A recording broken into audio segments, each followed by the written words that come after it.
Samantala, hanggang bewang na po ang baha sa ilang lugar sa Cainta, Rizal dahil po yan sa magdamag na malakas na buhos ng ulan. Sinuspindi na rin po tuloy ang klase para hindi na lumusong pa sa baha ang mga batang papasok sa kanilang mga paaralan. Mula sa Cainta, Rizal, may news to go si Lay Alves live. Lay?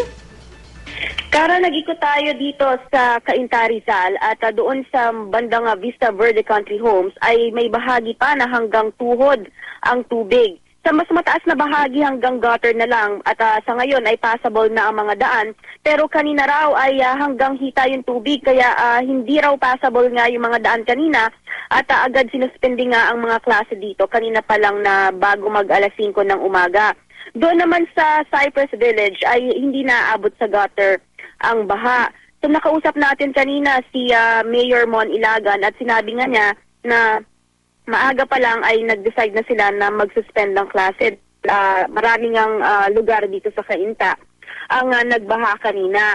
Medyo humupa na yung baha sa ngayon pero may mga na-stranded daw na mga pasahero kaya ang pamahalaang lungsod ng Cainta ay nagpalabas ng kanilang mga truck para tulungan yung mga na-stranded nating mga kababayan dito. Kagabi pa lang, Kara, ay pabugso-bugso na raw ang ulan hanggang kaninang madaling araw kaya't alam na nila na aabutin nga ng baha ang ilang bahagi ng Cainta, Rizal.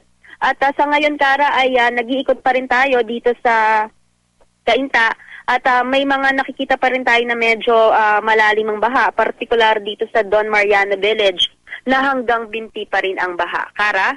Yes, Lay. So linawin lang natin, all levels suspended na ang klase sa Cainta, Rizal? Ang sinuspend lang daw, Kara, ay mula preschool hanggang high school. Kara. Preschool hanggang high school. At ito kasama na dito yung afternoon classes. So buong araw na ito.